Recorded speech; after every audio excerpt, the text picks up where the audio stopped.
Good morning. पिछला class में मैंने मरुस्थल के बारे में बतलाया था। किसके बारे में बतलाया था? मरुस्थल के बारे में बतलाया था। गर्म मरुस्थल और ठंडा मरुस्थल को दो भागों में मैंने बांटा था। एक गर्म मरुस्थल और दूसरा क्या था? ठंडा मरुस्थल। तो गर्म मरुस्थल कंप्लीट हो गया। आज हम आपको बताएंगे सहारा मरुस्थल के बारे में। किसके बारे में बताएंगे? सहारा मरुस्थल। ये तुम्हारा डायग्राम, ये जो डायग्राम दिखाई पड़ रहा है, ये कौन सा है? अफ्रीका का है। क्या है? अफ्रीका है। कौन सा? अफ्रीका का डायग्राम बनाया हुआ है। ठीक है। और हमारा जो सहारा मरुस्थल है ये तुम्हारा अफ्रीका के उत्तरी क्षेत्रों में है। कहाँ है?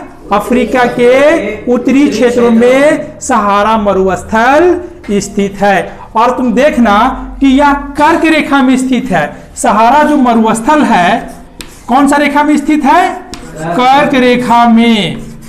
कर्क रेखा के आसपास क्या है? कर्क रेखा तुम्हारा सहारा मरुस्थल से होकर गुजरा हुआ है। ठीक है। और सहारा मरुस्थल कहाँ है? अफ्रीका में है। ठीक है। अब देखते हैं ये अफ्रीका के पश्चिम क्षेत्रों में देखेंगे तो यहाँ पर अटलांटिक ओशियन है। क्या है? Atlantic ocean. और अफ्रीका के पूर्वी क्षेत्रों में देखते हैं तो यहां पर रेड सी है, लाल सागर है। क्या है? लाल सागर है। तो सहारा मरुस्थल जो है इसका फैलाव जो है पश्चिम में अटलांटिक ओशियन से लेकर पूरब में लाल सागर तक फैला है। कहां तक फैला है? लाल सागर तक। तुम देखना यहां से यहां तक इसका जो फैलाव है तुम्हारा 4800 किलोमीटर। इसका लंबाई कितना हो गया? 4800 किलोमीटर। क्या बोलेंगे? पश्चिम में अटलांटिक महासागर से लेकर पूरब में लाल सागर के बीच में तुम्हारा क्षेत्र तक फैला हुआ है। कौन सा? सहारा मरुस्थल। लंबाई कितना हो गया? कितना हो गया लंबाई? 4800 किलोमीटर। अब हम देखते हैं इसका उत्तरी क्षेत्रों में, उत्तर से दक्षिण यहां तक इसका जो चौड़ाई हो गया 1800 किलोमीटर। कितना हो गया? 1800 किलोमीटर के क्षेत्र में क्या फैला हुआ है?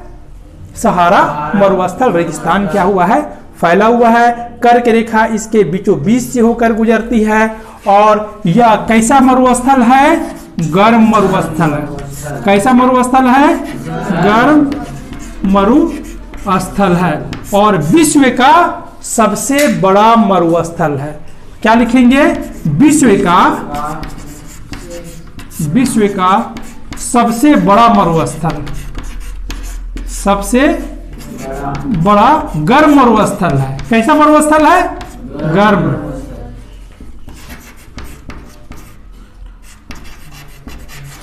गर्म मरुस्थल है। ठीक है। तुम देखना सहारा जो मरुस्थल है इसका जो क्षेत्रफल जो है ना भारत का क्षेत्रफल से 2 गुना से भी अधिक है। सहारा मरुस्थल का क्षेत्रफल कितना है?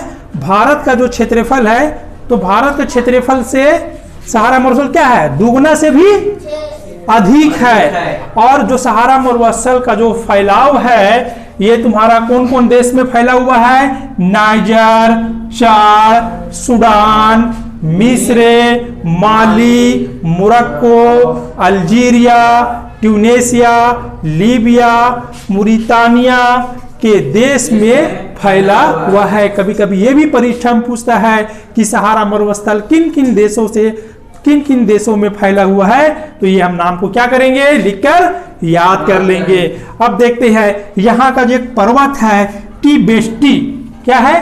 टिबेट्स सबसे ऊंचा पर्वत है। इसकी ऊंचाई 3415 मीटर है। पूछेगा अफ्रीका का यहाँ का सबसे ऊंचा पर्वत का क्या नाम है? क्या बोलेंगे? टिबेट्स। इसकी ऊंचाई कितना है? 3415 किलोमीटर नहीं, मीटर। 3415 मीटर में यह क्या है, फैला हुआ है। अब अफ्रीका में जो सहारा मरुस्थल है, इसका जलवायु को जब हम देखते हैं तो क्या है कि मरुस्थलीय क्षेत्र में गर्मी क्या होता है, अधिक होता है। मरुस्थलीय क्षेत्र में क्या होगा, गर्मी अधिक होगा। तो मरुस्थलीय क्षेत्र में इतना तापमान पड़ता है कि यहाँ का टेम्परेचर, सहारा मरुस्थल का टेम्परेचर कितना चला जाता है, 50 डिग्री सेल्सियस से ऊपर चला जाता है। तापमान कितना हो जाता है, 50 डिग्री सेल्सियस। कभी कभी तापमान क्या हो जाता है, 56 डिग्री सेल्सियस भी चला जाता है। कितना चला जा रहा है, 50 से 56 डिग्री सेल्सियस तापमान चला जाता है। कहाँ का, सहारा मरुस्थल का। ठीक है। और दिन में इतना गर्म हो जाता है कि वहां जो बालू है, क्या सहारा मरुस्थल में क्या मिलेगा, बालू मिलेगा। और क्या मिलेगा, चट्टान मिलेगा। दिन में क्या हो रहा है, गर्म हो जाता है और चट्टान और बालू से उष्मा का क्या हो रहा है, विकिरण होता है।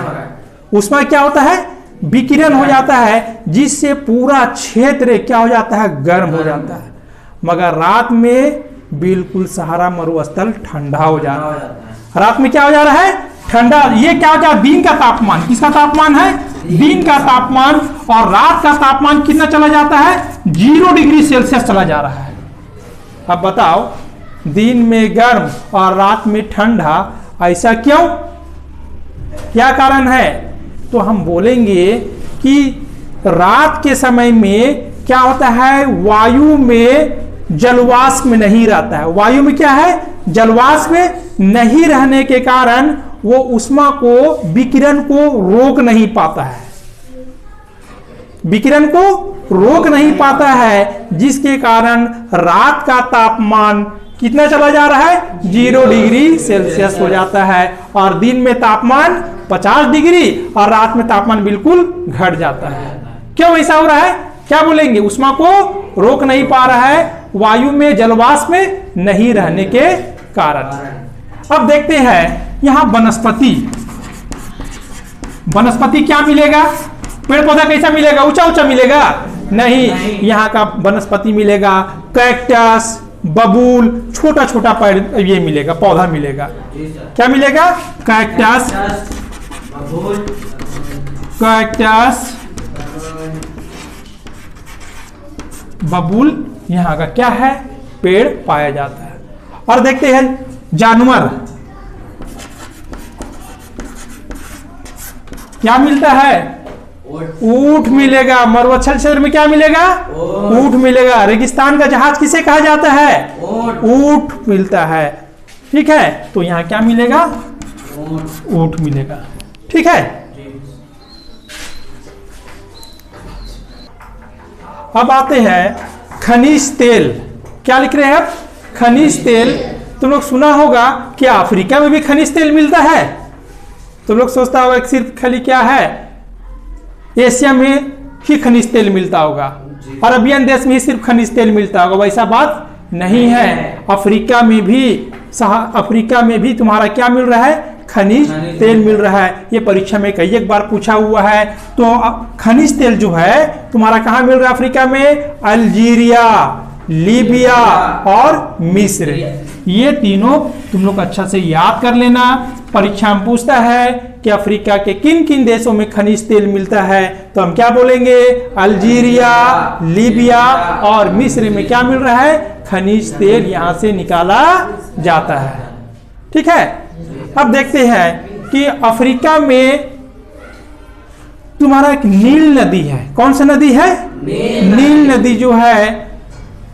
और नील नदी में एक बांध बनाया गया है। इसका नाम क्या है, आसवान बांध। ये भी परीक्षा में कई एक बार पूछा हुआ है कि आसवान बांध जो है किस नदी पर बना हुआ है, तो हम क्या बोलेंगे, नील नदी पर बना हुआ है। इस तरह मैंने सहारा मरुस्थल के बारे में चर्चा किया। आपको कहीं पर भी दिक्कत होता है तो कमेंट करके तुम लोग जरूर बताना। और वीडियो अच्छा लगता है तो लाइक और सब्सक्राइब जरूर करना।